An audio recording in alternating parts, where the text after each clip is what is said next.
Nigerian country, our problem is that we keep repeating our mistakes.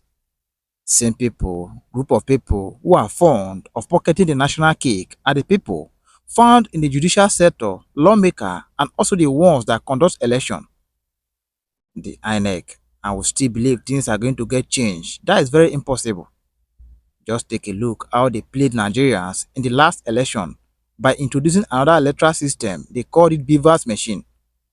They did that to make everyone believe that a new system has come. But at the end, Nigerians experienced the most corrupt election. Why? Because the people in charge of our votes, that is the INEC, and the contestant are the same people. Nigerian country, we really need justice in this country. Let's listen to Omoyele and Deji as they expose more truth on this. But before then, this is Oneness TV. We offer undiluted gist on Nigerian celebrities and politicians. You can always support us by subscribing, liking our videos, comment and share. Turn on the bell icon to get notified on time whenever a new video is published. At this moment, let's go there. I'm not even big deal anymore in this struggle. Yeah. You guys have become more radical than myself. So anybody that's wasting his time plotting some plots, they are just wasting your time, because Nigerians have reached a point where they are no longer afraid of death. Yes. Because the Tinubu regime has killed us with economic policies, with political policies. But the Nigerian people can decide that they want all this nonsense to end now. Yes. And all of us can come out in our huge numbers. But ours is a nation where Wike is building mansions for judges. This is a man who has been severally accused of trying to put judges in his front pocket. Same Wike has his cousin in INEC as an INEC commissioner. It was that guy that just conducted a do election. That is the country where you believe that elections will be free and fair. Or that when they are not free and fair, that you can get some recourse in the courts. We joke too much in this country. Ours is a country where we do the same thing over and over again, but we expect different results. It will never happen. You see, my big sister and leader in the struggle has just finished speaking before me, and she put the word rightly, that how can we talk about judicial independence when even the procedure for recruitment for judicial officers is already corrupted? No politically exposed person should be a judge. No politically exposed person should be a judge. No politically exposed person should be in INEC. 85% of people in INEC today, they are politicians. Look at the woman we took to court. I took Professor Rufus to court. She's an APC card carrying member in Bayelsa. APC card carrying, me and her, we are still in court. And she was appointed an INEC national commissioner. Look at Wike's cousin. He's a national commissioner in INEC. Wike's wife is a judge of the Court of Appeal. Politically exposed persons should not go anywhere near our judiciary. Politically exposed persons should not go anywhere near EFCC. The reason why you see some of these things happening today, where EFCC wants to carry out an operation and the Abelo already has a hint before the operation happens, is because go and look at the recruitment process for EFCC in the last 10 years. It's politicians, senators, House of Reps, they bring their children, their cousin, they bring a list. How can you have politically exposed persons, you want them to fight corruption? It can never happen. How can you have politically exposed persons in the judiciary? The wife of a known politician is a judge. The cousin of a known politician is in an institution that is supposed to be called Independent National Electoral Commission. Remove the word independent from there when you have politicians running the place. So you cannot expect any credible outcome from INEC. See, the Locust Classical case of the Abiola's case, as to regards to even the insinuation of bias alone, Once the right-thinking members of the society feel that the judiciary is biased, it's already one of the greatest indictments that can happen to the judiciary. And that is why the Supreme Court said in that case that whenever anyone is of the view that the court is biased, that the judges must recuse themselves. So a situation where before the electoral process starts, the process is already rigged, you cannot expect anything credible out of the process. I hate to say this, as of today, Tinubu runs PDP, and he runs Labour Party, and he runs NMPP, and he runs APC. What we currently have today is a one-party state. Because the national chairman of PDP reports to Bola Tinubu. The national chairman of Labour Party, Julius Aburi, reports to Tinubu. The national chairman of NNPP reports to Tinubu, and of course Ganduje reports to Tinubu. So it boils down to what my leader said before me, that it's about credibility. Ours is a nation where credibility means nothing, where people do not value integrity, where people think of stomach infrastructure before they think of character. Because if not, the only person that has even attempted or tried to bring some form of restoration in removing some of the moles of the APC in his political party is Peter Obi, who has tried to remove Aburi. Even the PDP cannot hold his neck, and it is Wike's men and the president's men that runs the PDP. The NNPP, they are not even pretending about it. It is the president's men that runs the NNPP. So, and how can you have credible elections without strong, credible political parties? It is when the political parties are strong, like we are currently seeing in the US, keenly contested elections. You can see the political party system structure in the US, very healthy, very independent. You can see that the Electoral Commission in the US is independent. You don't have political office holders, political party members being appointed into, the electoral system in the US, and that is what makes this institution strong. Again, most ironic is the issue about collecting of money, vote buying. The people that collected 10,000 naira in Edo, are they still having a good time? The INEC officials that were bribed with 10 million, 20 million, today 20 million is the new 300k or 500k. Because no matter how much money for compromise you collect, it can never be enough. And that is why you see former governors who stole billions, 12 months down the line, they already look broke, wrecked. The money is cost. Corruption money is cost. I have never seen someone that stole government money that is doing well. I have never seen it. And they are never satisfied. They are always looking for more and more and more. So at a point we need to get to a situation, we need to get to a spot in this country where we tell ourselves, yes, that we have been bad enough as citizens, we have been bad enough as leaders, and that we want to make amends for all our bad deeds.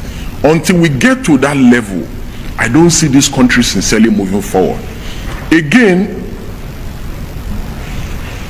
the most heartbreaking of all our plight in this country is the allegations and counter allegations of judicial compromise and corruption. Nothing breaks the heart more. The reason why our economy is bad is because of those allegations. There's no economy that can survive a nation where the judiciary is not truly independent.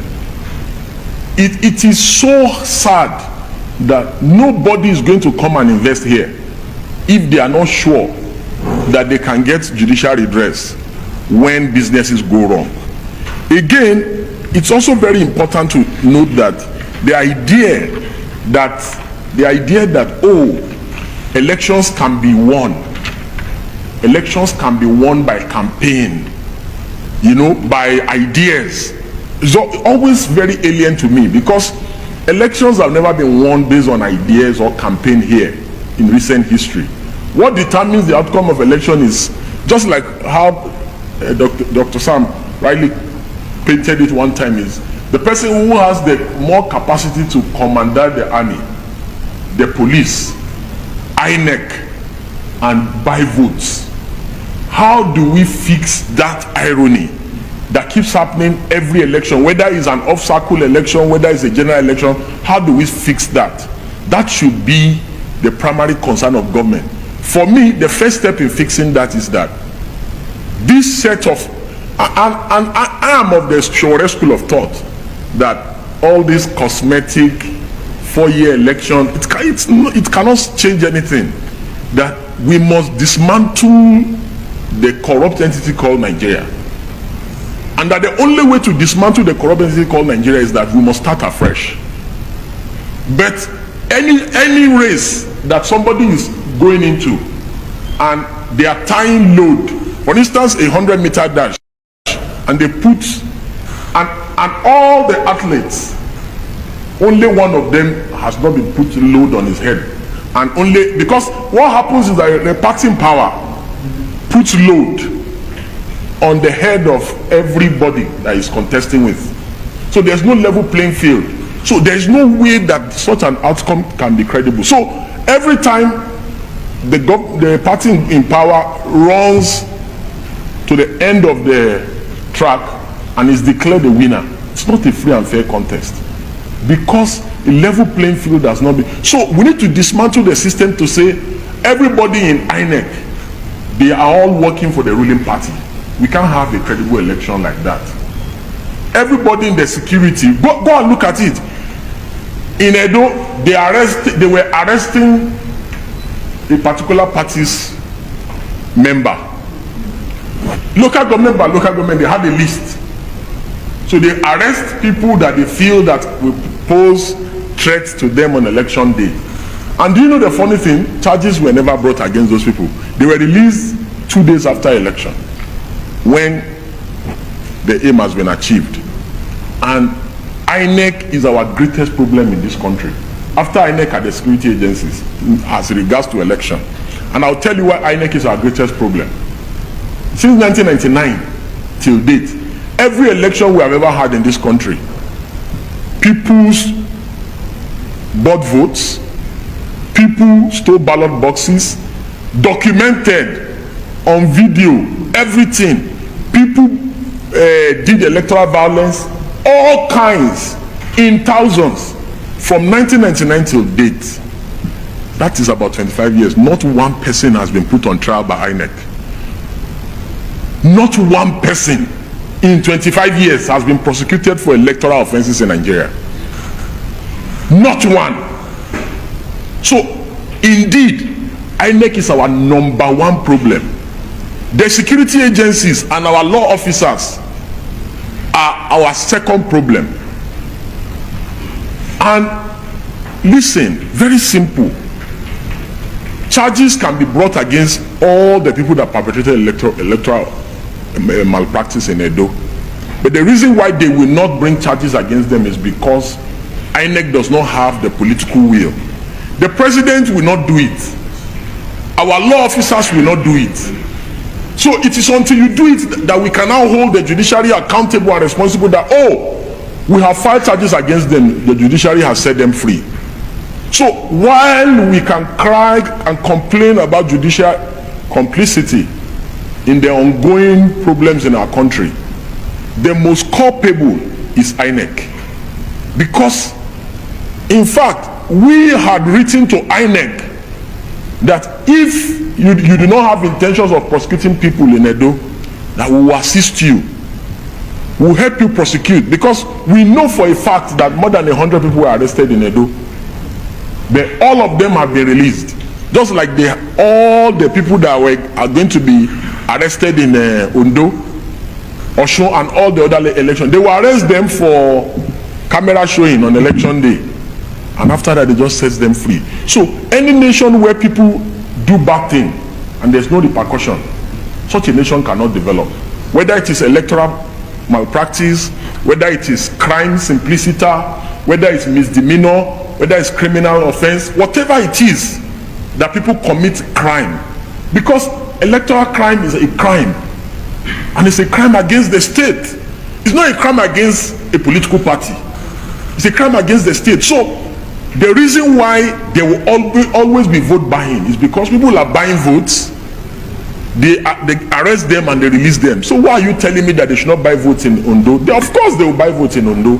So in closing, what I will recommend in terms of recommendations is, number one, we must work towards a more independent judiciary, and a judiciary that is immune from executive, legislative, and individual interference. And that our judicial officers must be people who are immune from political interference of any sort. Secondly, we must have an electoral system, an electoral commission that is truly independent. Independent in the sense that this commission must be immune from political interference of any sort, and these may require necessary amendments to our existing laws. Additionally, we must have a truly independent law enforcement systems that ensures swift prosecution of electoral offenders in our country. This is the only way that we can truly honor the memory of our late friend, brother, cousin, and confidant Ariodare Atoye, who led a life of service to his motherland, who left a selfless life towards promoting rule of law, towards promoting judicial independence, towards promoting electoral development in our country. And finally, we must have truly a political class who are willing to challenge the system, who are willing to do the work of opposition instead of having deals, striking deals, and having midnight meetings with people in government and compromising at the slightest opportunity. The PDP, Labour Party, NNPP must all come together, strive together as one indivisible opposition. They must stop splitting votes, because by doing so they help the Bola Tinubu rogue government. That if they are not united as one single whole, they will yet again work together for the re-emergence of Bola Tinubu in 2027, so that he can unleash more harm upon our country and upon the citizenry. That all political actors must come together to ensure that Nigeria is salvaged from this ruthless and heartless regime of the Bola Tinubu, and that if they do not do so, that they will wail for the next 4 years after this current term expires, and that they may think that election is all about popularity contest, as I believe and I guess that many of them use elections as a way of fundraising. You know, but I am convinced that yes, they may not suffer as much as the people who are currently queuing to buy fuels at the petrol stations, but I am convinced in my mind that they will face a greater repercussion of political persecution, because like we have seen, protesters are arrested for treason. Bola Tinubu may become more brazen after he secures the second term, and he may even put some of them in jail. You know, so while they may be comfortable and rich, but they should not put it past Bola Tinubu that he may even attempt a third term. So the best time for political actors to come together is now. Over a year ago, we were here and we're having this same debate before the general elections, and Mike Igini was here and others, and they were sounding so optimistic about the election. I was the only one who told them that the election would be rigged. I was the only one who told them that the beavers will not work. I was the only one who told them that electoral transmission of votes will not happen. I was the only one on this pulpit who said Tinubu will win. I was the only one. So why are you a prophet? Yes, that was what he accused me of that time. Yeah, myself and Igini, we took a bet. Igini was beating his chest that elections were going to be fair and fair. This and that. He said that the Beavers, in fact, his word was that his word was that the Beavers is a game changer. And I laughed. I said, Beavers will not change any game.